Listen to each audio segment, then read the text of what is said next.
welcome friends and family and colleagues and those joining us online to an evening dedicated to how worldviews and climate justice can remake a world in crisis. I'm really honored and elated to have all of you with us tonight. I know people came through the rain and all kinds of adventures to get here. Thank you so much for joining us.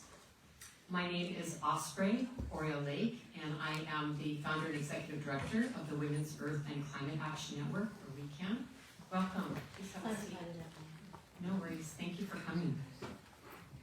I'm really honored to be joined this evening by incredible leaders who are going to be joining us on stage shortly. And as you know, this event really is both a fundraiser for Sogorea Te Land Trust and the launch of my book, The Stories in Our Bones, How Worldviews and Climate Justice Can Remake a World in Crisis. And the book at its heart is really meant as an offering to our collective movements at this time of great transformation. So this is why I wanted this evening to really be both a book release, but also a chance to lift up other leaders that are in our movement, as well as to honor Sogorea Te Land Trust, because I think it's a way we can all collectively model how do we do things differently. So yes, it's a book launch, but also I want to acknowledge the lands where I live actually over in Coast Miwok lands, but we come here a lot to gather in community, in great part because of Corrina Gould and all the work that she's done, and I'll introduce her in a moment. To share a few words to get the context for the evening settled, very simply, we are at a choice point for humanity right now. I think we all know that. And as social and ecological crises escalate globally, it's clear that the dominant cultural worldview informed by colonization, patriarchy, capitalism, and racism is displaying a relationship with nature and each other that is devastatingly unjust and out of balance. To live in a healthy and equitable world, we must fundamentally change how we respect and interact with the earth and one another. So my premise is that to change the present and future, it's imperative to transform the dominant worldview from an extractivist colonial paradigm of exploit and oppress to a just, globally conscious one of respect and restore. And for me, in this present moment, it also means visibilizing the horrific violence in Gaza and Israel, which has its roots in the interlocking and historical systems of oppression that we'll be talking about tonight. And clearly to state that there must be an immediate and permanent ceasefire, and that there is no climate justice without human rights. That's right. And some of us who were at COP28 in Dubai just last December, this was something that was a crying out every single day at the climate crisis, that there is no climate justice without human rights, as we were with world leaders to really make this demand. So the killing must stop now. Let Gaza live. There must be safety and care for all communities, all the children, and hostages safely returned. Ceasefire now. Tonight we are here to weave together stories, worldviews, and experiences of restoration and justice, inspiration and creativity that demonstrates the healthy world we know is possible and needed. A world I believe everyone in this room has been collectively calling forth in the ecosystem of work and actions we're doing every day. So all of us are engaged in this conversation and doing our part. Each of us in our own way knew in our bones this time was coming. And now we need to act in solidarity more than ever, continuing to build a powerful movement founded on principles of justice, love, and a passionate dedication to our beautiful planet and our communities. Tonight is also a special time in the annual cycles of Mother Earth. Today we are at a cross-quarter day, meaning the time right between the winter solstice and the spring equinox, and this day has been and continues to be celebrated in many cultures all over the world. So I wanted to open up this event by remembering our connection to land, to Mother Earth, and what Mother Earth is doing right now. And I'm going to be lighting a candle, since fires were often lit on this day to celebrate the lengthening of days with spring coming and the light coming. And I also want to light this flame to remember our community fire, our shared community fire, that we all have sat around since ancient times to tell our stories. So I want everyone to welcome this story fire tonight to celebrate our community together and the lands where we live and this special cycle of time.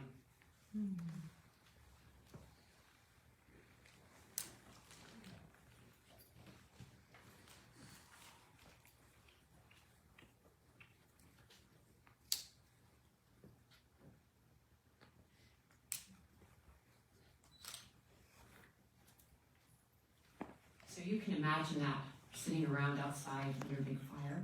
I don't think they let us do that here in the winter, but that can represent that beautiful spirit fire. Lastly, before I welcome Corrina Gould to the podium, I want to thank our amazing organizing team and volunteers who have put beautiful heart and soul into producing this event. Let's give them a round of applause.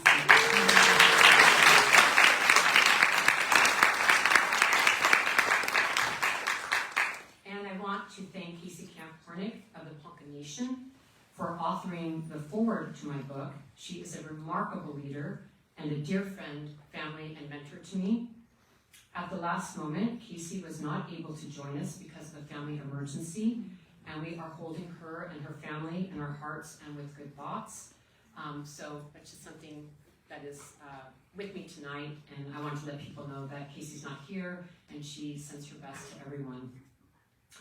I know many of you were looking forward to seeing Casey, but I'm very, very thrilled that Isabella Zizi will be joining us on the panel, and she'll be introduced in a moment. Thank you so much, Isabella, for joining us.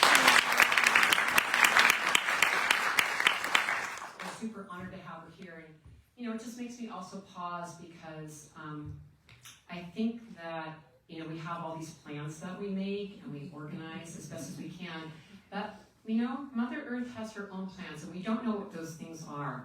And I trust that, and I feel like we need to trust that more and more because there's only so much we can do, and then we need to let the natural flow and the natural entities that support us take over from there because we don't know where the magic is. And sometimes it's really good to step back and get out of the way and let things go as they will. So that's kind of a reminder that this happened tonight. As mentioned, this evening is also importantly a fundraiser for Sogorea Te Land Trust, and all the proceeds of this event will be donated to this wonderful organization to support the work of Corrina Gould and her incredible leadership in the Indigenous Women-led trust based here in the San Francisco Bay Area that facilitates the return of Indigenous land to Indigenous people and so much more. This is truly important to me and to WECAN. A huge amount of our effort is to really honor Indigenous leadership and to lift up particularly Indigenous women leaders at this time. And I probably could be here at the mic for an hour on that topic, so I'm going to just leave it there. And Corrina is Lisjan Ohlone, and she is the chair and spokesperson for the Confederated villages of Lisjan, as well as the co-director for Sogorea Te Land Trust. As a tribal leader, she has continuously fought for the protection of sacred sites in the Bay Area, notably the shell mounds, which I know many of you have been engaged in, while also upholding her nation's inherent right to sovereignty and standing in solidarity with her Indigenous relatives and to protect our sacred waters, mountains, and lands all over the world.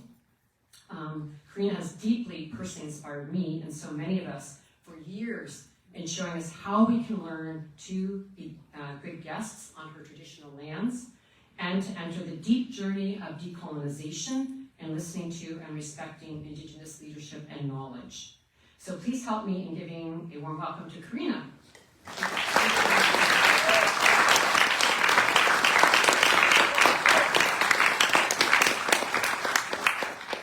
And also we are presenting Corrina with this blanket that is from Ecuador, and a little story behind that. Some of you might be familiar with the prophecy of the condor and the eagle. And so I really wanted to honor that tonight as Indigenous peoples from the global south and north are leading us to a new time. So Corrina, thank you so much for being here. Thank you. And then there's a fun donation part we're going to start. There you go. Oh.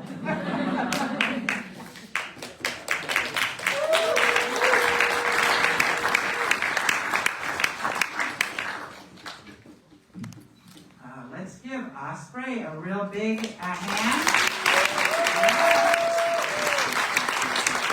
Congratulations on your book and for bringing us all together tonight.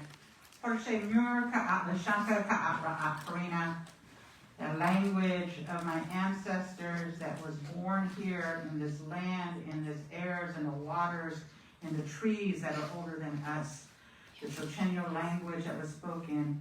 Last fluent person was my great-grandfather, Jose Guzman. And in that language I said, good evening, my name is Corrina, I'm Lisjan. Lisjan is what we call ourselves in our language. And there's all of these different ways that people call us. Some people called us Costanoan when they first got here. They decided to label everything, right? Label the people, label the trees, label the plants, label the lands, the rivers, everything. Got a new label. And then other people, later on, we became known as Ohlone and kind of got that generic term kind of all over the place. And I'm really thankful for Malcolm Margolin for writing the Ohlone Way. Yep. Because he put us on the map so that people actually understood that, you know, what a beautiful place this was. And Malcolm has these beautiful, eloquent words about how he explains the landscape of our ancestors prior to other people being here. Imagining grizzly bears here in Berkeley. Imagining salmon coming up our rivers. Imagining all of these beautiful things. He writes most eloquently about the birds and how the birds, there were so many thousands of them that they would practically darken the skies as they flew up. You can imagine that when we're standing at Cesar Chavez Park now, or if we're standing along the waterways of the bay, imagining what that looked like. Imagining that right outside of the doors of the David Brower Center wandered Strawberry Creek, a place that our ancestors are connected to for thousands of years. And up this way, a little ways, was this waterway that connected us together to the bay. And at the end of this Strawberry Creek, on what is now Fort Lee University, was the oldest village and shell mound burial site of my ancestors that now is underneath a parking lot. That we have been trying for 8 years almost to preserve and protect that place along with all of you. Imagine all of this, and here we are today in this beautiful building coming together as community. And I was able to say yes to this event tonight, that Osprey was so generous to invite us and generous to talk about Sogorea Te. And for those of you that don't know that, Sogorea Te is a nonprofit organization that happens to be on my land. It's an intertribal organization. That means that we have people from many different tribes that work there, and that we're trying to re-engage people back in land. Not just indigenous people, but all people that now live here in the Bay Area. But that work started by protecting the sacred first. That for decades, Janella LaRose, who is the co-founder and co-director of Sogorea Te Land Trust, worked alongside of me and many, many thousands of people to stand up against development that would destroy these sacred sites that nobody knew about. And at the end, we ended up deciding that we needed to figure out, how do we get land back? What if UC Berkeley gave us the 9,000 ancestral remains that they hold? Just UC Berkeley. And a tribe that has no land became homeless in their own homelands. Where were we going to put those 9,000 ancestors? Nobody owns any land. Most of the tribe now has been gentrified out of our own territory. We're the first people gentrified, and continues to happen over and over again. Where would we put those 9,000 ancestors if we had the opportunity? But because we had no land, we decided that we needed to create a land trust, to use this tool as a way of bringing our ancestors home, to give them dignity again, to put them back into the land where they have always been for thousands of years that they had been there, but also to give us back our dignity and to give everybody that now lives in our territory that dignity as well. What does it look like to work together to create spaces again? So Sogorea Te Land Trust is about that, about reminding ourselves to be human beings again, reminding us how to put our hands back in the land, remembering what it is to live in reciprocity with the lands and waters that you now call home. That it is no longer just our responsibility, but it's the responsibility of everyone that now lives here. And so Osprey talked about how it's been this wonderful way of us becoming good guests on our homeland. We want to be good hosts. Our indigenous epistemologies tell us that we are supposed to take care of our guests, that we are supposed to be the ones that they come to. But we can no longer do that alone. That we are requiring our good guests to be just that. And I often use this tale about kids and how they understand what it is to be a good guest. That we teach them as adults, as aunties and moms and dads and grandmas and grandpas, what is it that you're supposed to do when you go to your best friend's house or your grandparents' house or your auntie's house? How do you behave yourself? And kids know the answers because we taught them so well. You don't touch things that aren't yours. You ask permission. You say thank you and please. And you don't break things, right? But when we come to somebody else's land, we forget that that's somebody's home. And we don't do those basic courtesies of asking permission, saying thank you and please, bringing people to get together at the table to eat. Today, I hope that this conversation fills us, right? Feeds us spiritually, mentally, emotionally, and physically, so that we can share these messages with one another. And so when I come here to do, this is not a basic land acknowledgement where we read off something, saying that we appreciate the people that were here and still are here. We are offering this as an engagement tool for all of you to engage with us in the work of rematriation, of bringing back health to our lands and waters and our air and relationship with fire, not just for us, but for all of us who now call this beautiful place our home. Welcome to Huchum, the ancestral territory of the Lisjan people.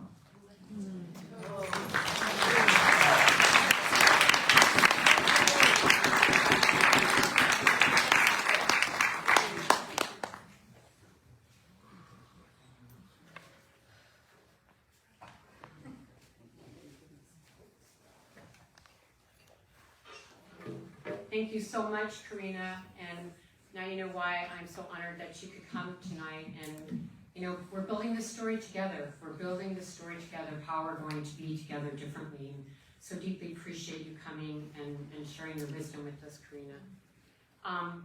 So we're going to start the panel discussion with some amazing women. And I'm going to introduce our moderator, and then she's going to introduce all of the panelists. So I'm going to introduce her, but then we're going to watch a very short video because I wanted to also welcome to this space some of the women who are featured in the book, but also who are close colleagues with many of us, and just to kind of get a sense of some of the action of what's going on when we're not in this space, but in other spaces. So I'm going to introduce Tracey, watch the video, and then all speakers can come up. And I'm just really, really thrilled to have my dear friend and colleague Tracey Osborne, who is the Associate Professor and Presidential Chair in the Management of Complex Systems Department at UC Merced. You can tell that's academic because in the movement you would never get away with that, Tracey. Complex Systems Department Management, okay. So she's going to give us a 2-hour lecture on what that means, and then the panel will start. She also serves as the founding director of the UC Center for Climate Justice. Her research focuses on the social and political economic dimensions of climate change mitigation in tropical forests and the role of indigenous peoples, the politics of climate finance, global environmental governance, and climate equity and justice. She has worked on these issues globally with extensive field experience in Mexico and the Amazon. So So thank you so much, Tracey. You can come up in a moment and welcome the rest of us up to the stage with you. And again, I'm really thankful that you could be here and do this with us. And with that, there's someone in a quiet secret room who's going to turn on a video. Thank you. These are the future great-grandmothers have a way of being that is balanced, that remembers our relationship to our Mother Earth, our Father Sky, and to all that is.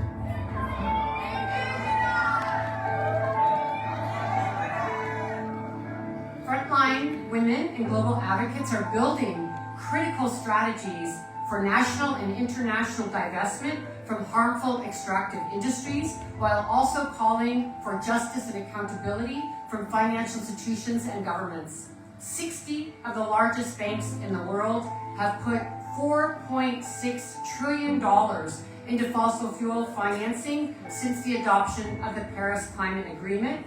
And a report by the UN Environment Program found that governments still plan to produce more than double the amount of fossil fuels in 2030 than what would be consistent with limiting global warming to 1.5 degrees. We're asking, where is the government regulation? Where are the political leaders standing up to the fossil fuel industry? And where are the real commitments from governments and financial institutions to phase out fossil fuels and instead invest in a just transition? Colonization divided us, create borders, and violate our lands and bodies. Indigenous women fell and suffered the most because we are in the front lines of the protection of our lands and the protection of our people. Stop dividing us in regions, stop dividing us in borders. If we really want to save the planet, we need all the women from all the regions to discuss and create plans for a better future. We're talking about giving consent to our own bodies as women, but also when it comes to our land, we need to give our consent if someone is going to enter our territory.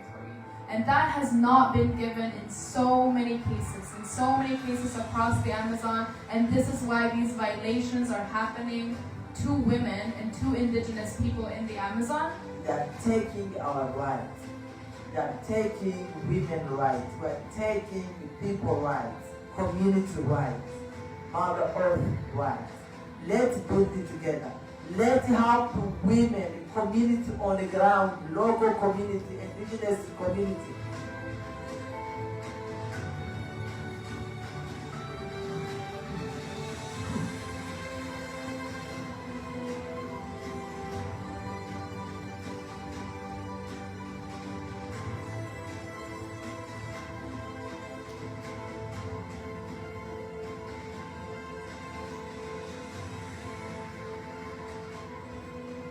In our territory, they are killing the air, they're killing the water, they're killing the earth, they're killing the forelegs, they're killing the fins, and they're doing it with their poisons that they amplify, because those are natural things, part of natural law that belong inside our Mother the Earth. The oil and the gas and those emissions that they put out there are not part of the natural laws, ways of being. They're not part of Mother Earth's plans. We have within our understanding the natural laws, the natural ways. É preciso garantir a participação das mulheres e da juventude nos espaços de decisão. Aqui no âmbito da COP, a presença e a participação das mulheres ainda é muito invisibilizada. E se nós indígenas, povos indígenas, comunidades tradicionais, estamos apresentando a maior parte da proteção da biodiversidade, nós precisamos estar também como parte da solução. As women, our roles are to take care of our communities. We are not trying to have power over. When we talk about matriarchs, we are talking about those that care for all of us, that bring forward our children, raise our future generations, care for the land. It's time to build a new economy that is within the carrying capacity of nature and respects human indigenous rights. And this is what we're really calling for, is that we need a systemic analysis and a systemic change.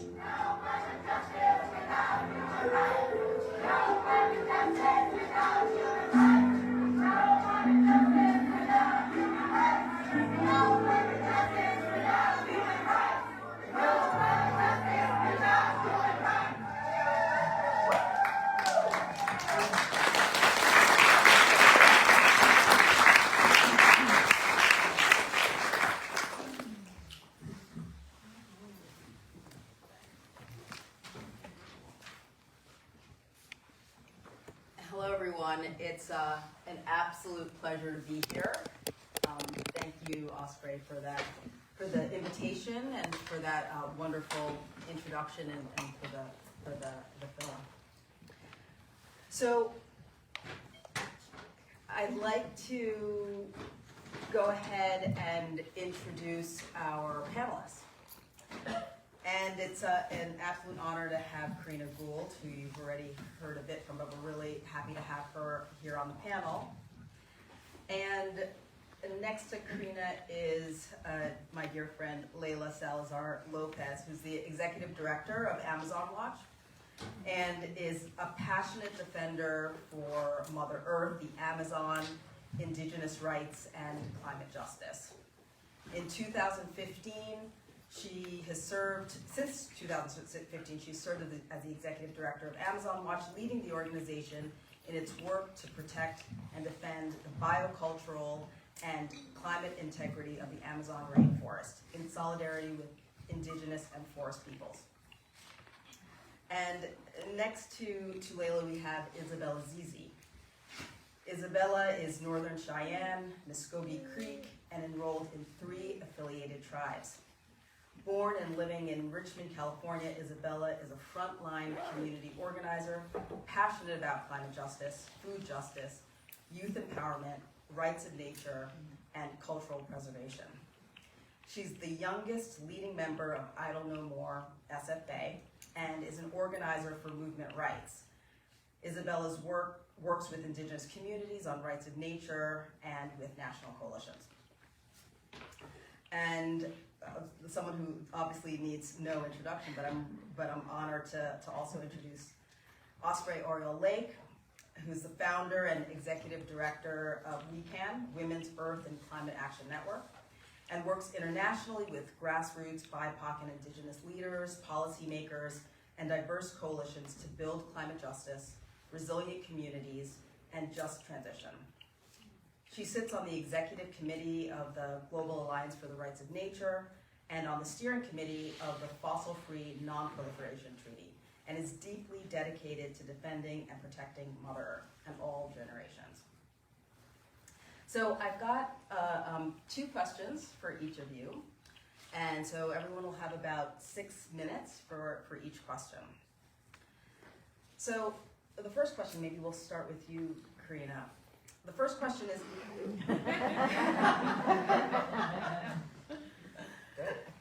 yeah?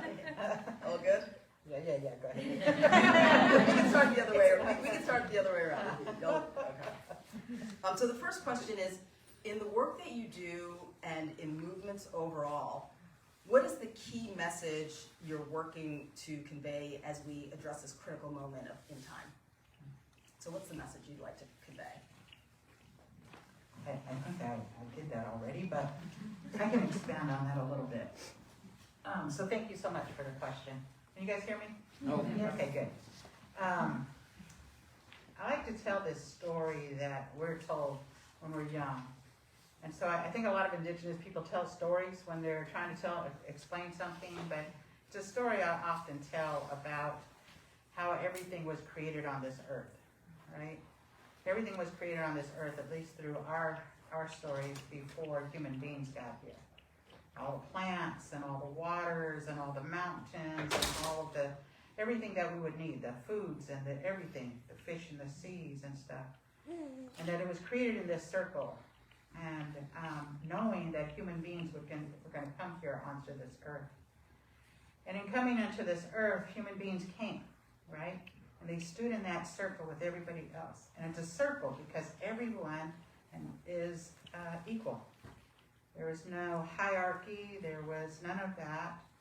There was an equalness that every being had a place here on this earth and a right to be here and had their own jobs to do when they got here. So, for example, I always pray and thank the cloud relatives for coming and doing their job. They were given this job to bring us fresh water and rain, right? And it trickles on down and gives us as human beings and our four-legged and all the fish and the plants and the trees, all of that they need. And so everything came and they had a job. The job for human beings was the job of being in relationship with everything else that was here. That they were supposed to take care of lands. And so for our creation story, we were created here, right here, to be in relationships with our waters and our plants and everything that was here. But human beings got out of the circle. At some point, human beings decided that they didn't want to be in the circle anymore, that they wanted to take more than they needed, that they wanted to, didn't care if the salmon came up the rivers anymore, didn't care about a particular piece of land not being able to be used anymore. Like little brothers and sisters, siblings, right, that get on our nerves. Human beings became those kind of aggravating things. Human beings got out of that circle. And so right now, what we're working towards is bringing us back into that circle again. Remembering that there is no hierarchy, that even the smallest ant or the little worms that live in the ground have a right to be here, because those little worms that live in the ground actually gives us nourishing soils to grow our foods and medicines. And that those little bees that pollinate our foods that we would die without have a right to exist. And that every human being has a right to have a home and have food and dignity. And so the problem in this world right now, the reason that we're in this place, is because human beings got out of that circle. You see, nothing on this earth needs human beings in order to survive. But we need everything that was placed here before us in order to be here. When we humble ourselves and we remember that, then we can remember how to get ourselves back. I always take this place because this is my home. Everything you see here is only a couple of 100 years old.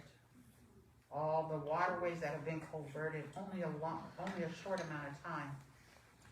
That there's actually a way for us as human beings to fix the mess that we got ourselves into.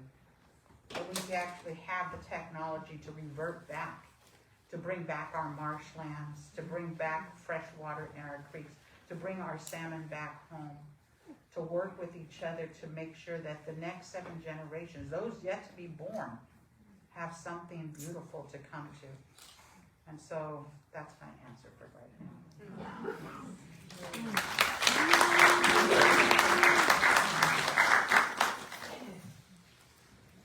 Thank you. Yeah, that's a hard act to follow, but I think what's really sitting with me is story, right? That's why we're here, to celebrate and congratulate our sister Osprey for this work. I know, being her friend and colleague, that she worked for years during the pandemic, and your life's work to tell the stories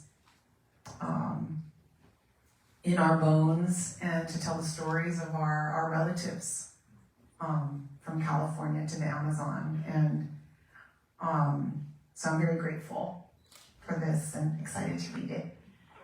And so the question about the main message, well, as Tracey mentioned, I work with Amazon Watch and have since 2002 as a young campaigner, fighting Chevron, and continue until hell freezes over, because that's what they say to us, that they will fight us until hell freezes over. So many different hats, many different roles, and our work is really about protecting. And as I left my house this evening, I saw one of the silk screens. I think I saw David Solomon in here, but one of the silk screens that we put on our jean jackets that says, "We are here to protect." And I look at that every time I leave my house, and it's a story, but it's a reminder that we are here to protect, we're here to defend. And our work at Amazon Watch is about protecting and defending the Amazon rainforest and our global climate in solidarity with indigenous peoples, the best protectors, the guardians of the forest, the most biodiverse tropical rainforest on our planet, on Mother Earth.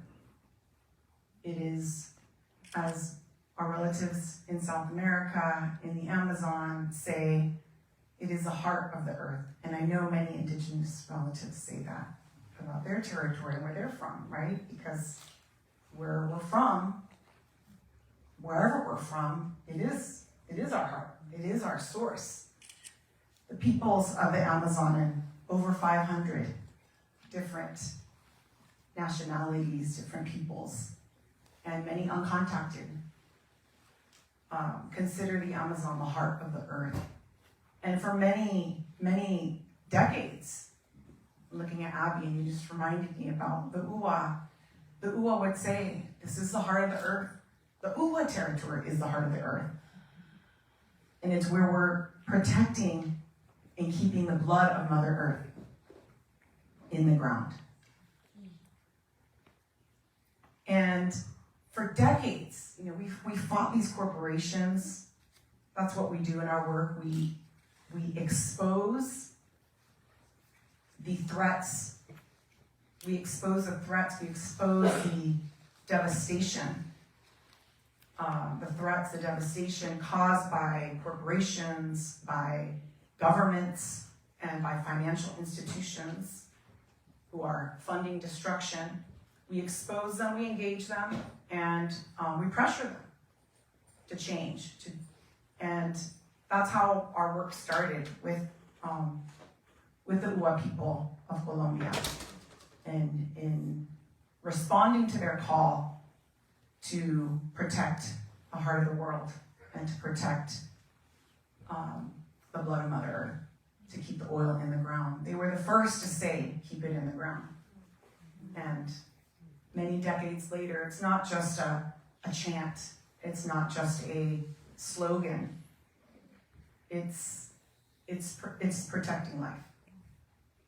So, many of the peoples that we work with, the Sarayaku, the Quechua of Sarayaku, also said keep it in the ground before it was popular. When governments and allowed corporations to go onto their land without consent,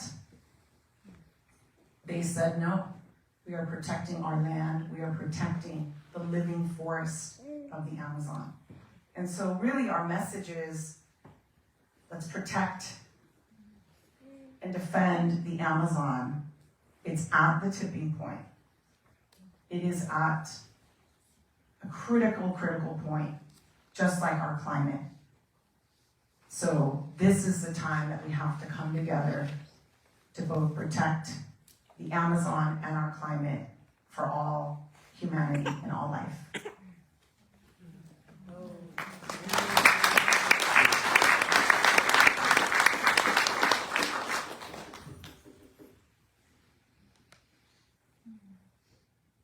I just wanted to express deep gratitude to Osprey for inviting me, and deep gratitude to the panelists, and thank you, Corrina, for opening us up and allowing us to be here with you and steward the land with you in the many ways that we can. And I'm gonna story tell because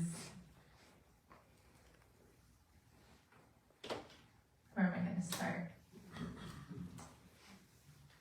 So where I am at now feels like such a pivotal moment for not just myself, but my generation to be in, where growing up, assimilation was real, and alive in my whole generation, my family's generations, and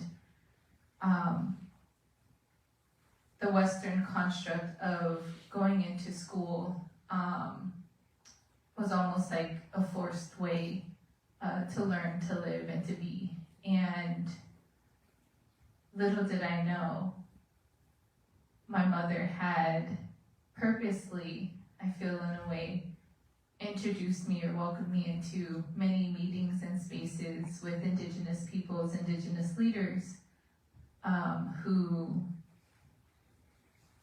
were slowly letting those layers, dissolving those layers off of me, and sharing the truth of the reality of what we're all going through, what we're all living through.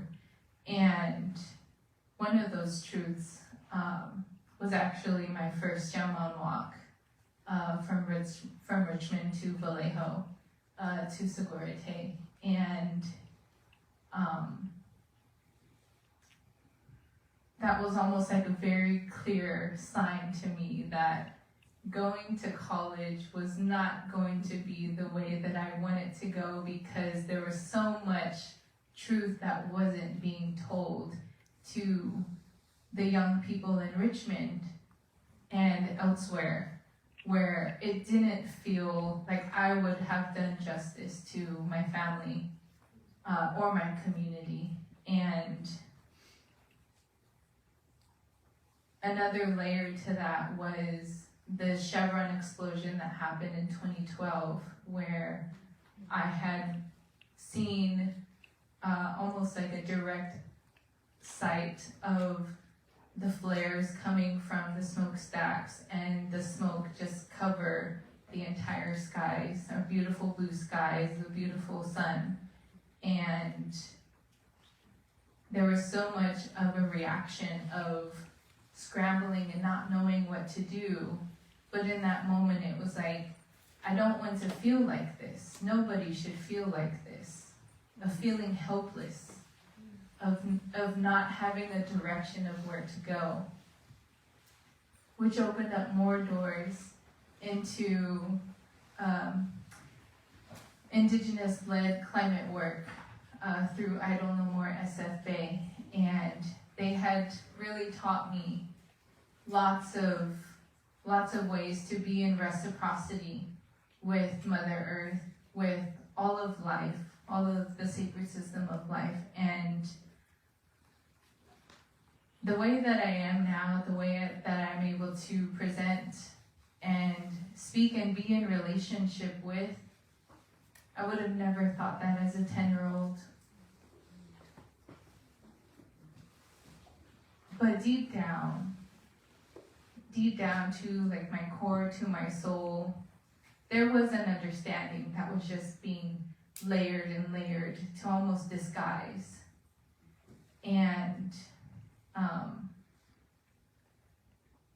so those doors opened up more work that I don't really see as work, because I just see it as a way of life, a way of being connected to the original instructions that we as individuals, as human beings, as relatives to each other, the work that I'm doing now with movement rights, to recognize rights of nature, and to align human laws with the natural laws, and understand that we are not owners of, but we are in relationship with. And there's so much more that I could talk about, but just wanted to give you all that overview of just me as one little tiny seed of a human being, of the many pathways or the veins and the roots that had been planted long before my life, my mother's life, my grandmother's life, but had been watered by beautiful teachers and wisdom keepers and wisdom holders, which I am so grateful for.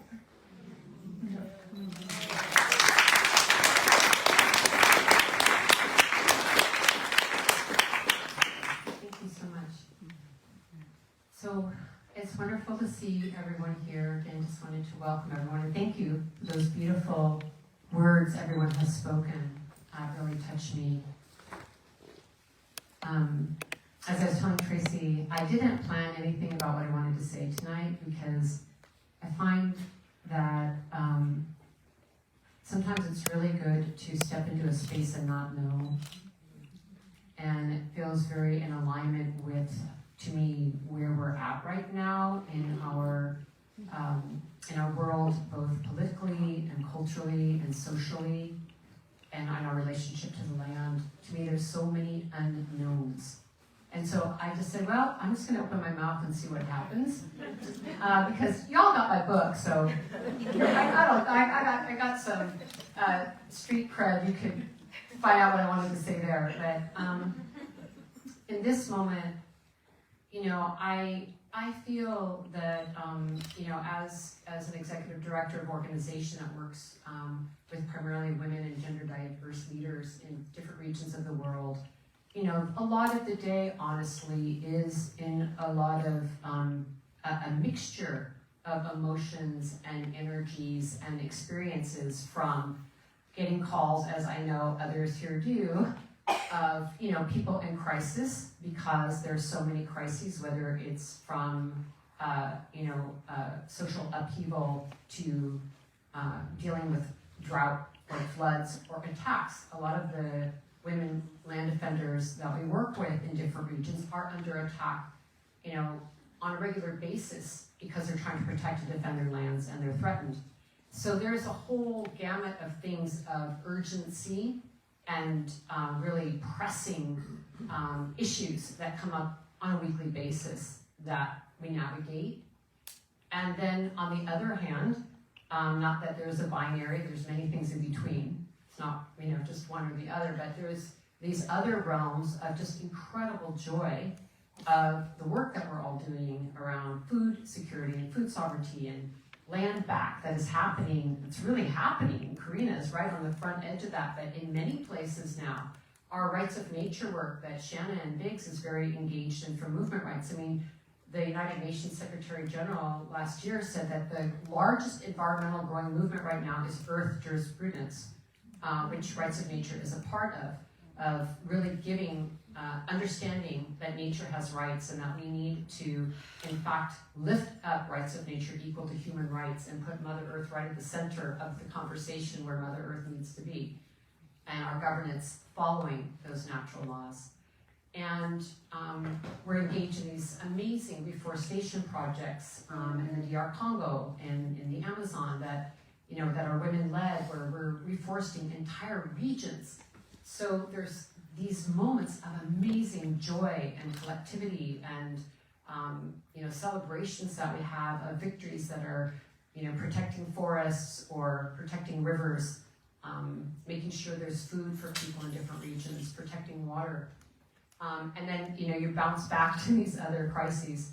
And why I brought this up is that somehow, you know, one of the messages I want to convey is that we need to understand the long arc of change and be in this really amazing moment of unknowing, where we have to move very speedily because the laws of physics demand it, given the climate crisis and other crises that are connected to that, while we also go upstream and step back and think about how did we get in these crises, how they're interlocking. As I was mentioning, for me, when I'm talking about systems of oppression, I'm talking about capitalism, this endless economic growth model, racism, colonization, and patriarchy. And to see the systemic connection between all of these systems is so essential because they together create an energy force that we are all dealing with. And we have to understand that. So when I'm talking about women's rights and I'm lifting up all these women and really expressing these thousands of years of patriarchy that we're experiencing, I'm also talking about colonization and the fact of what's happened to indigenous peoples all over the world and their lands being stolen on a regular basis, and how that is part of the hyper-masculinized patriarchal view that has been held for a long time, which also leads to the fact of extractivism and this need to have power over the land, that humans are above nature, and all these ideas of domination that are part of collective systems of oppression. And I wanted to mention these things because we need to go to root causes. What is the root cause of racism? What is the root cause of the seeming disconnection from the land and nature? It's not real, but many people in our modern society, especially in Western worldviews, have that view that we are separate from the land, separate from nature. And how do we go to those root causes that are causing so much violence and causing so much harm? And so I want us to be able to hold our everyday activities of being with our friends and family, being in our gardens, being everyday people that we are living our lives, while we also hold a much bigger view and realize that we're part of the solution as we engage in educating ourselves about these systemic, collective movements we're in, but also the root causes of how we arrived in this moment, so that we can really heal it. It's like if you go to the doctor, you need to get an assessment of where you are and a correct diagnosis before you treat what's going on. And so this is why, this message of going to root causes and us really unpacking these things, and also how that leads us to reciprocity, relationship building, reparations, and true justice and love for our global community, is when we can go to those deep roots and then understand, where do we need to go to really respond to this moment? Thank you.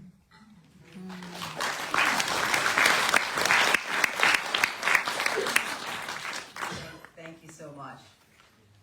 So I think some of what you spoke about, all of you, like sharing really powerful stories about reciprocity, connection between humans and nature, land back, the importance of protection of land, the importance of indigenous knowledge. But I think, Osprey, also some of what you mentioned about worldview and sort of leads to our next question around context.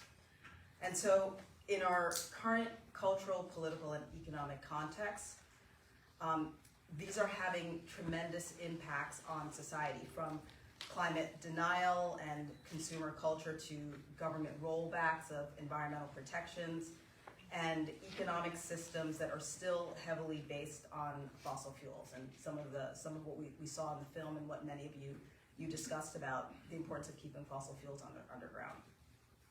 But from your experience and from your perspectives, how do you see the current cultural, political, and economic context impacting our communities? And are there any cultural understandings or worldviews or wisdoms that you can share that might move us in new directions that better align with regeneration, equity, and climate justice? And so, all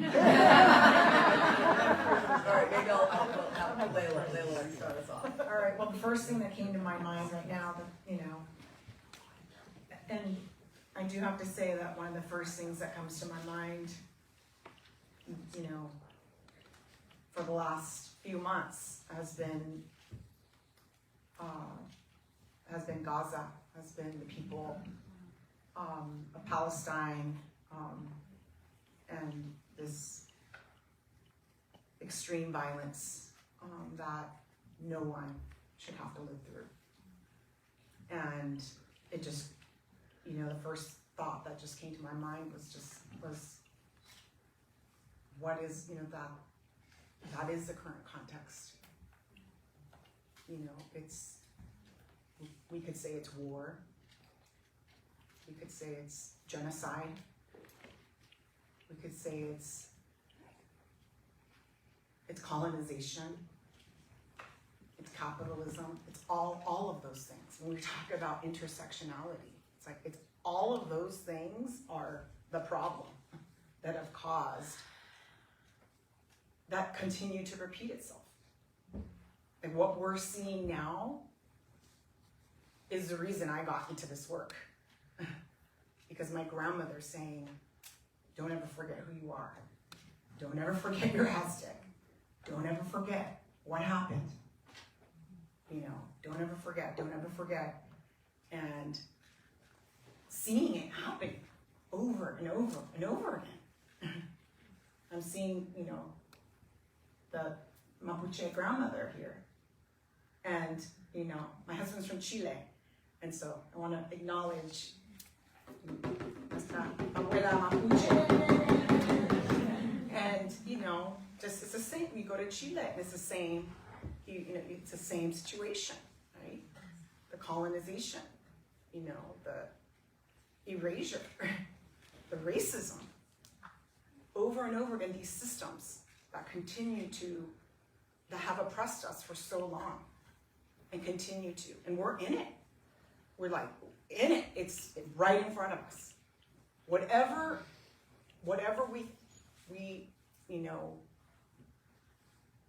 we've all been told a story.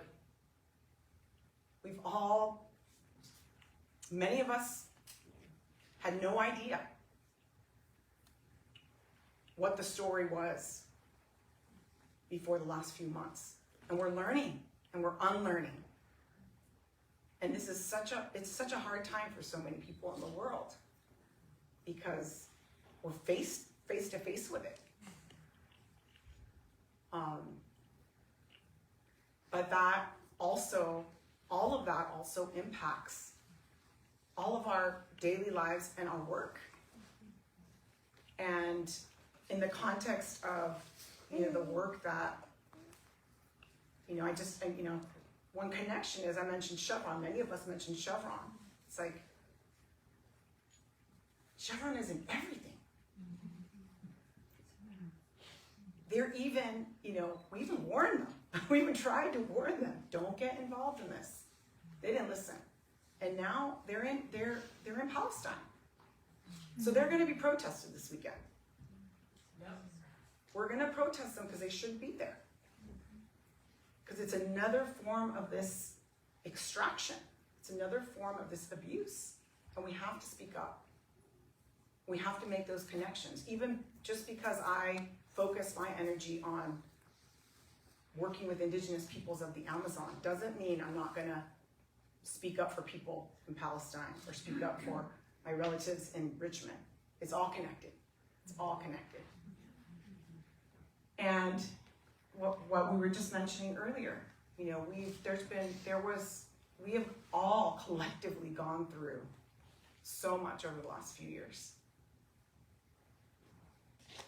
2019 is a date that is, in all of my years of doing this work, that is a time that was like the crisis point. The Amazon was on fire. The Cerrado was on fire. The Pantanal was on fire. Most people just think it was the Amazon. It was a few months. It had been happening for years. We'd been trying to tell people. No one listened until the New York Times and the world media reported it. And then the defenders were attacked. Oh my God, I only have a minute. Okay, I'll try to summarize. And then it's like the defenders were under attack. And then COVID. And then we all faced the same. And then there was we are in a climate, and at that time we were calling it the climate and COVID crises. We're still in it. And it's not gotten, even though it got better in some parts of the world, it did get better in Brazil last year. It did. Deforestation was cut in half. That's a good thing. Yeah. That's a very good thing. Who's in office does matter. Yeah. It does matter because Bolsonaro was on a mission to destroy the forests and the people, and it showed. And change of government, putting women in power, putting indigenous people in power, it made a difference. And 800,000 hectares of land were given back to indigenous peoples in Brazil last year.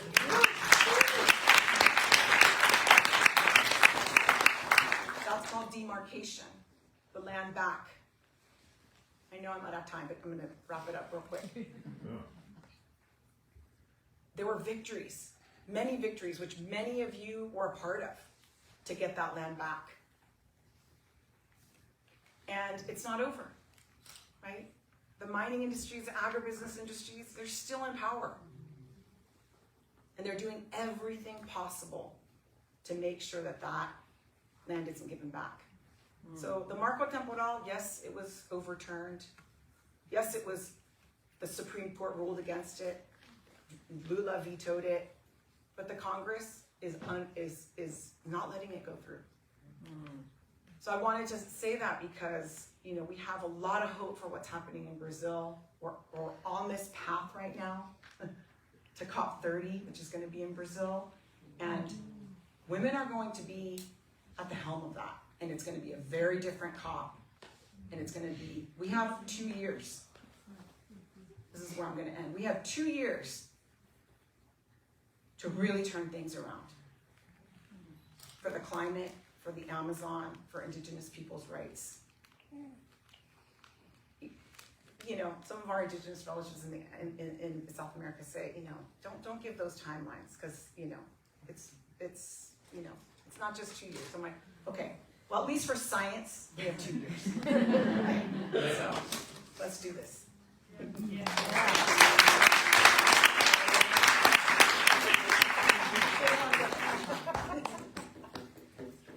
Yeah, so I think, thank you, Layla, for starting that. And I think piggybacking off of that, even ties back to the last question that we had about like the original instructions and indigenous peoples having gone through so much in just our lifetime. We have gone through a great genocide, and we now see it again.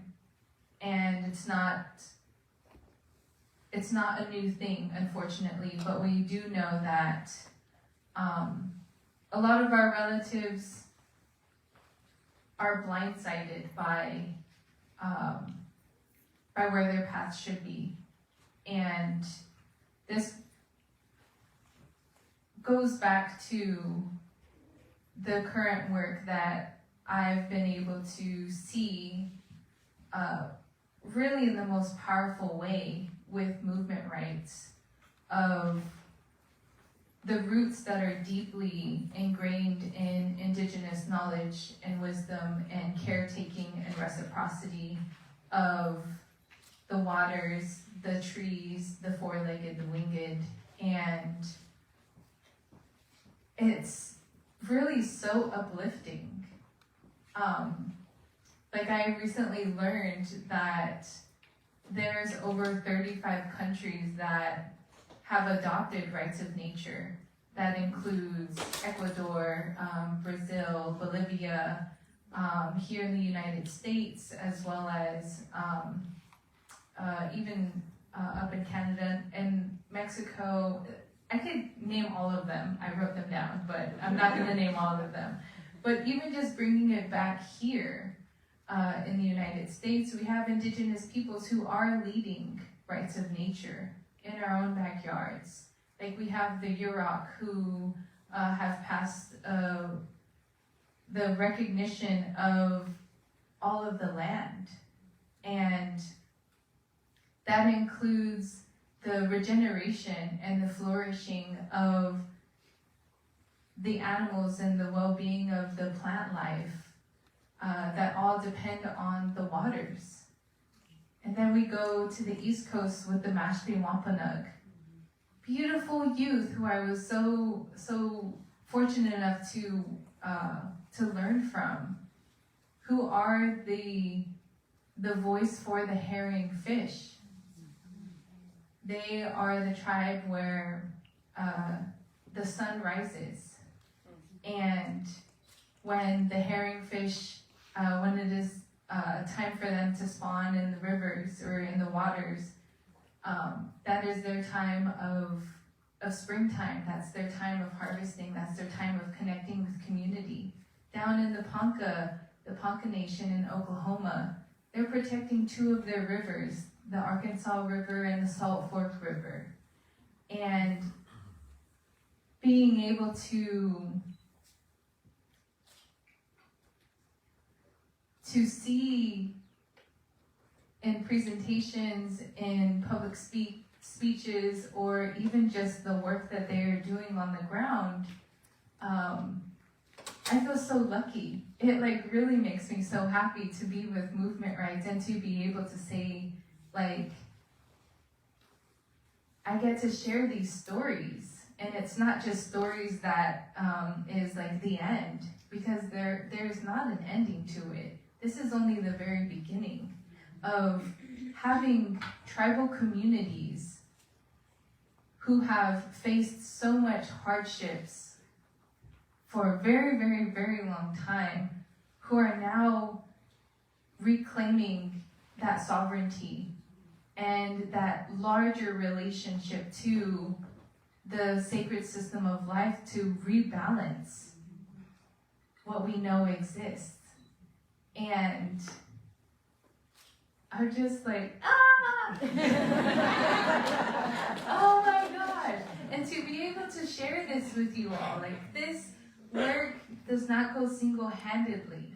Like, it's so, so important to be able to learn about this work, and you can check it out. Check out a lot of the work that we're doing with movement rights at movementrights.org, and see all the beautiful, like, relationships that we've been able to build over time, and knowing, again, like, this is not the end. Like, this is the beginning of many chapters that all flow with each other in work in Palestine, and work here in Richmond, and work with Land Back, with the Ohlone people, and so forth and so forth. Like, there's so much that is all connected, and it is not one thing higher than the other. As I mentioned earlier, like, connecting back to humans are not the owners of nature. That we are relatives to nature. We are relatives to each other. And I'm just gonna finish off with this. I thought it was very beautiful that the white sage wanted to be gifted to these beautiful panelists up here today, where the medicine had really called itself to say, I know you can't do this alone. You are not doing this alone. And that we are here with you. And it just felt so precious to be able to pass that message along to people who I do truly care about. And thank you so much, Osprey, for giving us, all of us, literally, even the people watching online, the opportunity to just soak up all of this beautiful information, and to also dive into this beautiful book that you've been able to write. So thank you.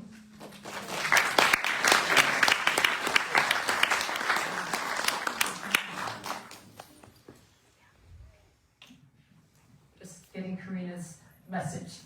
Okay, thank you so much, Isabella. That was very, very sweet and beautiful. Thank you. What I'm thinking about is how there's a crack in the system right now, and we all feel it in the ways that have been expressed. Like, there's a crack in our societies at large, our relationship with the land. And what I'm interested in, what excites me, is that even though it is terrifying, I would be a liar to not say this is a terrifying way, in a terrifying time in so many ways.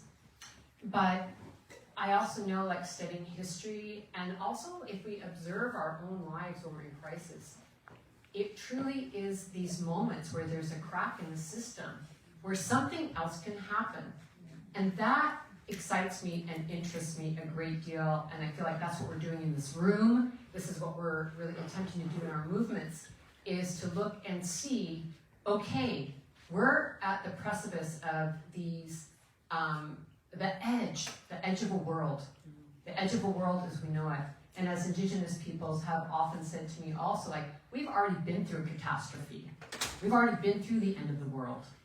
And so also we learn so much from indigenous peoples because they've been through the end of a world as they've known it. And so this is a really amazing moment that is both terrifying and potentially very promising, because the systems as we know it are not containing this moment at every level, politically, socially, ecologically, economically. And so what are we moving through this crack in time with? Or as Leonard Cohen said, there's a crack in everything. That's how the light gets in. And I really love that. There's a crack, and that's where the light gets in. So where is that? And I think the rights of nature movement, or as a lot of our indigenous relatives say, indigenous ways of life, indigenous people are a climate solution.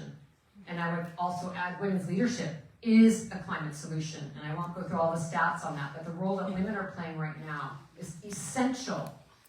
Indigenous people's rights and leadership is essential. Rights of nature is essential. And I would also add, I've been really honored to be on the steering committee of the Fossil Fuel Non-Proliferation Treaty, which has been chaired and founded by Zipporah Berman, a really powerful Canadian activist. And in short, what this is it's a mechanism for governments to meet and to be able to have a mechanism parallel to the Paris Climate Agreement, which primarily deals with carbon emission reductions, which is important, and it has achieved somewhat of a platform for governments to meet, as they did in Paris on the Paris Climate Agreement. We did, through huge effort by many in the room, just want to mention Claire Greensfelder as well, Shannon Biggs, other movement leaders here, around attaining 1.5 degree guardrail. That was essential for advocacy. It really was something movements won, and climate vulnerable countries. And at the same time, the Paris Climate Agreement is not sufficient because it doesn't deal with the supply end, meaning fossil fuels themselves, coal, oil, and gas. And so there's been huge momentum in the last few years around this fossil fuel treaty. And I was really excited when we were at COP28 in Dubai. There were more countries that endorsed it as a collective mechanism for governments to participate in. Particularly, I was excited by the country of Colombia, because they're a fossil fuel producing country, and they signed on. And so, there are these emergent movements that are going on, or initiatives, rights of nature, the Fossil Fuel Non-Proliferation Treaty, the way that indigenous peoples have become more and more visibilized, women's rights becoming more and more visibilized. These are things that we can look to, and many others. The food sovereignty networks that are emerging, the demand for land back that has been mentioned. So I think as we're looking at the crack in the system, it's like, where are we pulling forth and summoning the world that we know is possible? And this is a moment where we need to conjure and summon and bring forth, and all of us put our 100% energy, love, power into where we're going, because we have so many things that we are up against, let alone the election in this country this year, which is, we could go on and on about that. So it's essential that we muster all the power that we can and be together and be in community. And that's also, I'm so glad to be here with all of you tonight, because I really wanted to be in community. I wanted to be with all of you in this moment, let alone the book, let alone anything, just to have spaces where we can be together and feel each other and think together and feel each other's presence. And what we're all bringing to the table is absolutely critical, because we're going to need all of it. And I'll just share a story, because you made me think of this, Leila, because of we've often worked in Ecuador together, and I'm so honored to work with you and Tracey in Ecuador over the years. And I was thinking of when we were at the COP where the Paris Agreement came into play. I don't know why the story popped in my head, but we were at an event that we helped organize with the Sadiaco people of Ecuador, and their leaders were talking at this event. And they were bringing forward, which they have over many years, the Living Forest Declaration. Another solution is in the book, by the way. The stuff we're talking about, most of it is in the book. But it's a beautiful vision that is cultural, political, economic, ecological, all at once, that comes from the Sediaco people about what do indigenous people think is a way to manage forests. And they were really strong about saying, why are we having all these people who have not lived here for millennia telling us, like governments and other people who are working in forest management, how to manage our own land? We've been doing quite well, thank you very much, on our own. And so they put forward the Living Forest Declaration, Kausaksacha. And they've had different times of really sharing that with the public. And this was at this event that we were at the COP. And if you've seen photographs or been to one of the COPs, you know these spaces, like there's no windows, you're in these corridors that are boxes, and there's no oxygen, there's no life. I remember this one COP where they tried to bring in some plants, no one watered them, they died. Plants that were supposed to beautify. It was like we're supposed to be fighting for Mother Earth here, and there's nothing living here. And there's no air, there's no windows. And the leaders of Sediaco were, just such a gorgeous contrast to this, because often as we see, people are just in their suits and ties walking through these corridors, and the negotiators, and just how, unfortunately, the fossil fuel takeover of these climate negotiations is very real. And here come the Sediaco people dressed in all their regalia, their headdresses with all of the beautiful birds from the jungle, bringing the presence of those living beings into the room with them, and laughing, and just really in beautiful celebration. Of course, deep seriousness also from the threats to their land. And they began to talk about the Living Forest Declaration. And it was so beautiful, and it brought tears to my eye, this beautiful vision, just having sitting in rooms that were just like so terrifying and frustrating, as people are talking about brackets when you're thinking about, oh my God, we're blowing up the planet, please do something. And here was this gorgeous vision. And in the middle of them sharing this vision, this huge rainstorm came, thunderous rainstorm. And here we were in the confines of these buildings where you cannot remember nature, as I was mentioning, and all of a sudden it was so loud. The rain was pouring down, there was thunder, that you could not hear the speakers. And the whole place was just shaking. And like everybody just stopped and went, yes, yes. This is in Mother Earth's hand. And we need to remember who's in charge here. We need to remember who our deepest ally is. We need to remember the storms and the rain and the fire and the lightning and the trees and the rivers and the mountains and the ocean and all of life. These are our relatives, and the power of Mother Earth who's in charge here. And we better get with the program or we're not going to be here. So let's remember our connection to the land and where our energy needs to come from and who we're connected to, and really bringing that joy and power and magnificence to us in all that we do, because we're going to need that. And also to remember that, Mother Earth's the one who's in charge here.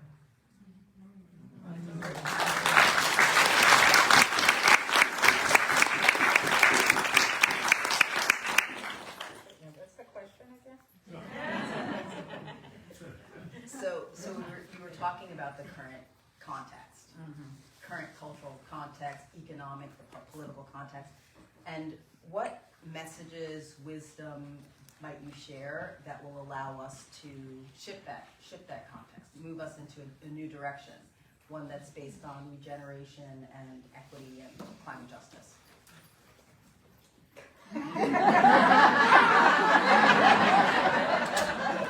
That was a moment, okay.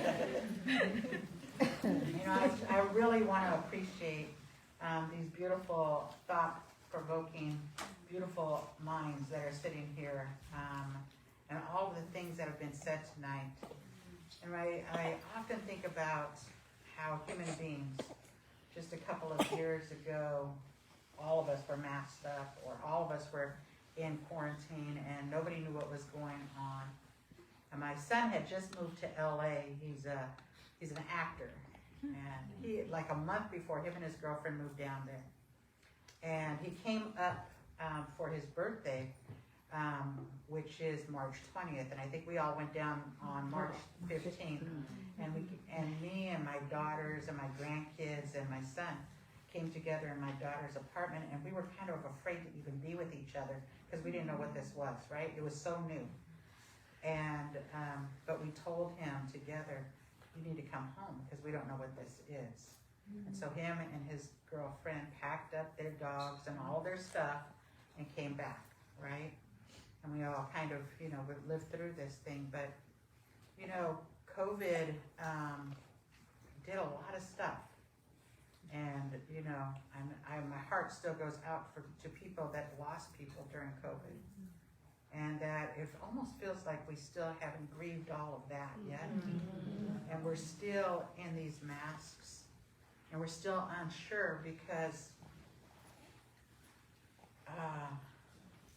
something beside us lives on this planet and can change us all. And we have no control over it whatsoever. And when we sat down as human beings, the world changed. Everything got quiet. There was no planes overhead. And that the pollution went away when we sat down. And that dolphins and whales came into places that they hadn't been for so long because of our boats and ships that are in their way. Coyotes came back to San Francisco and took their space up. And goats in different countries took over the towns because human beings sat down. We were on a massive sit time as human beings. Just to say that just by us sitting down, things can change and get better without us interfering. That if we can just look at the last few years, that we can see that things can change. And I was praying that during that time and seeing these changes happening, that we would get it. Right. That human beings would see, oh my gosh, we could do something better. We can do something different. We can see pollution and going away. We can see that the rivers are coming back, and that the animals are coming back, and all of these things in a very short amount of time of us just sitting down. That crisis that we were all in didn't change us so much. Because then pretty soon we're all ordering stuff, and people were out shopping for us, and things were different, right? Things began to slowly come back. And now we have California saying that, if you're COVID positive, you can still go to work if you don't have any symptoms, or you can send your kids to school and they should mask up, like kids are going to listen to that. And so we still haven't learned our lesson. These are lessons that we are being given. The Amazon burning, those are lessons that we are being given. Floods that are happening around the world, those are lessons that we are being given, but we're not listening to them. And so what can we say about how are we going to change as human beings? I think we've all given stories about how we need to come back into right relationship with everything that's alive. Thomas Bianca was an elder who told us that eventually people are going to start talking to indigenous people and asking them, how do we figure this out? How do we make this right? And so this is the time that he was talking about, because people are leaning on indigenous people to figure out how to do this. But they're still not listening. We're still not listening. We talk about,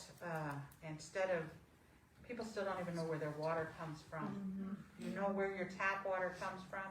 What rivers you're pulling that water from? How is that health of that river? How is that salmon? Are those salmon able to come home? Those salmon that help us out. We worked with the Winnemem-Wintu for 8 years trying to bring salmon home when the Shasta Dam was up that it stopped their salmon from coming.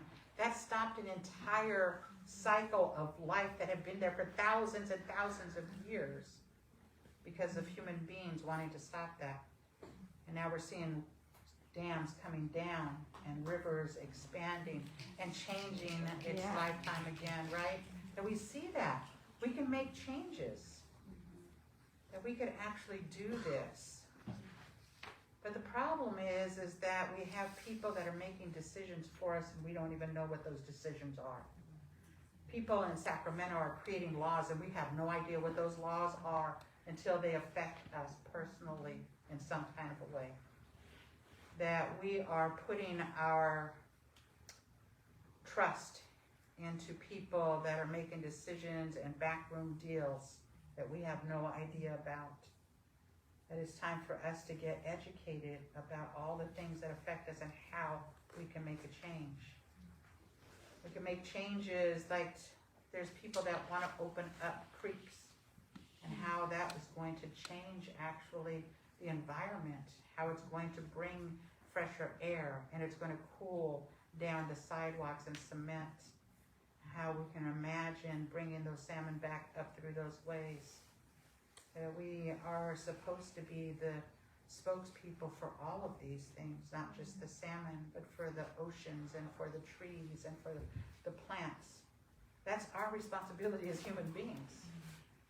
I don't know how much more clear we can be on this panel about your responsibility. It's not somebody else's. It's not the folks that are on the front line only. We're all on the front line at this moment. It's all of our responsibilities equally. And we cannot put it on the next generation to figure out. It's always the older crew saying, hey, we're sorry we screwed up, now it's on your shoulders. No, we as older people need to stand side by side with our young people to ensure the safety of the next 7 generations. That is what we talk about all the time as Indigenous people. 7 generations from now. What is the decision that I'm making today? And what is the impact that it's going to happen, that's going to impact those that are 7 generations from me? If we just use that simple concept, right? If every decision we made that affected, made the decision to think, how is that going to affect the next 7 generations after I'm gone? We can get ourselves out of the problems that we have right now. We are not thinking beyond our own lifetimes. We are being selfish about that. We need to think about and pray about those ones that are yet to come. We need to bring that into our own consciousness. How is the decision I'm making, whether it's buying a car today or whether it's making the decision to fly across the country, how is that particular decision that I'm making going to affect the next 7 generations? And then we need to make our politicians accountable to that as well, because they are the ones making the decisions for us. And they're making those decisions without us. And so they need to be accountable for that. And that's where we all come in as well. We decide who to put in, and we need to hold them accountable, hold their feet to the fire. How is those decisions you're making on our behalf affecting the next 7 generations of people yet to come? If we want to be here as human beings on this planet still, then we have to think that way. An elder told me one time, Mother Earth is going to get tired of us and she is going to turn over and flick us off like a bunch of fleas. And that is true. She can do that at any moment. We have volcanoes that are erupting that haven't erupted in a long time. These are all warning signs for us. She is generous with us all the time, telling us in her sickness that you need to stop. We need to listen. We need to come back to that circle of life and remember that we are a part of everything, not apart from it. Thank you so much.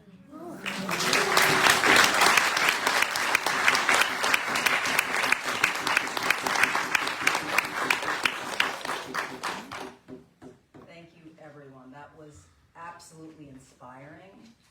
I think we've all learned some really powerful lessons from your stories, from bringing the stories and the power of Indigenous knowledge, and remembering that we're not alone in this, that we are deeply connected, that the earth and all beings are in it with us.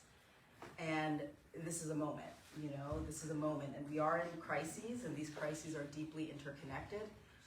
But crises are also a moment and for opportunity, for something new, for something unexpected. And I'm just so inspired by the work that you're all doing, and it gives me hope that another world is possible. The more beautiful world that we know is coming. Sometimes we can actually see it, we can feel it. But it's because of all of the incredible work and passion and love that you have for the work, for the planet, and for all beings. So thank you so much. And I just want to ask everyone to give a warm round of applause and for appreciation for all of these. The work you do.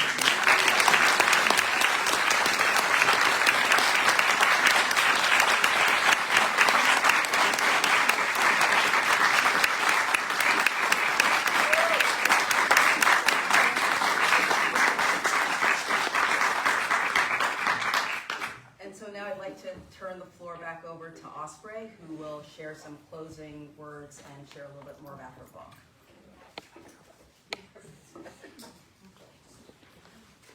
This is going to be brief because it's time to go out there and do the reception part.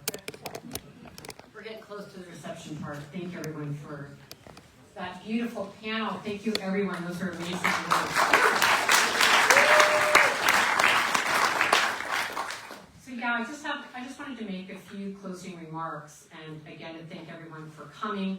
And I also wanted to thank the New Society publishers for the honor of being one of their authors, who's the one who published the book. And I also wanted to thank Christy Delcourt. Some of you might recognize that her art is on the cover of the book, and she's an incredible Indigenous artist from Canada, and has also been a part of our movements for years with her beautiful artwork. So I wanted to thank her. And I do want to keep this really short. So what I'm going to do, because you've heard a lot tonight, is I'm just going to read as if a poem the chapter titles, because I just want people to get a sense of the arc of the book, and especially in context to the conversation. And then we're going to close out. And again, thank you so much. It was a really extraordinary panel. I'm so honored to have been a part of that with all of you. And again, these panels also involve everyone in the audience, because we're all in this collective conversation together, really. So part one of the book is called Entering the Terrain of Worldview and Climate Justice. And it has 4 chapters. Worldviews are a portal. So what the heck is a worldview, basically? The second chapter is The Story is in Our Bones, Origin Stories to Remake Our World. And going back to really the beginning, and how, again, looking at roots, we need to go back to our origins. Chapter 3 is Ancient Trees and Ancestral Warnings, because as Corrina said, we've been getting these warnings for a long time. And chapter 4, A Visionary Declaration from the Amazon, which we talked a little bit about tonight, the Living Forest Declaration and other stories. And part 2 is called Dismantling Patriarchy, Racism, and the Myth of Whiteness, Ancient Mother and Women Rising. So really getting at, again, how do we dismantle and take apart some of these oppressive systems and head right into them with an open discussion about that. And that section has a chapter called She Rises, Tracing and Healing the Assault on Women, Listening to Black and Indigenous Women and Debunking the Myth of Whiteness, and then Worldviews of Our Ancestral Lineages, all of us going back and looking to where we come from. Part 3 is Reciprocity, a 1,000-fold act of responsibility and love. And this section goes through offering and tending to the land, then composting the cultural toxins of colonization and capitalism. Let's get in there and dig deep into that part of the garden, and composting. And then the next section is reciprocal relationships with people and land. how do we transform these toxic relationships. Part 4 is called Living in Balance with the Natural Laws of the Earth, and this focuses deeply on the rights of nature movement, which you've heard about tonight, and how it is a systemic solution. And then finally, chapter 5 is The Land is Speaking, Language, Memory, and a Storied Living Landscape. So this goes into a whole other direction about like our connection to the land with 3 parts. Worldviews conjured by words, and I had really a lot of fun with this, and I want to recognize Mary Reynolds in the audience, who was one of the book editors. Thank you so much. And that reminded me of you when we started talking about words. We've been in a deep dialogue since the pandemic, through the pandemic, and also about her new book coming out. So really how our words matter, and how our language matters, and is our language connecting us to the land or disconnecting us from the land. Song lines through the landscape, and then finally building a relationship with the storied land. How do we get into the land where we live, and what are the stories of the land telling us? So this is the overview of The Story is in Our Bones, and I hope you all enjoy it, and I really want to thank you for being with me tonight, friends, family, and loved ones, in sending this book out into the world in a good way, and also to really supporting Sogorea Te Land Trust, where many of us live, and if we don't live right here, we're deeply connected to the vision that Corrina has put forward for all of us for a very long time, and looking to her leadership is part of a deep solution. So please help us in also fundraising for them tonight, and continue to support Sogorea Te Land Trust and Corrina's work. And so many people in this room I know could have brilliant things to say. I wish we had time for everyone to come to the mic and share. But let's go ahead and do that over some food and some book signing and just being together in community. Thank you all very much.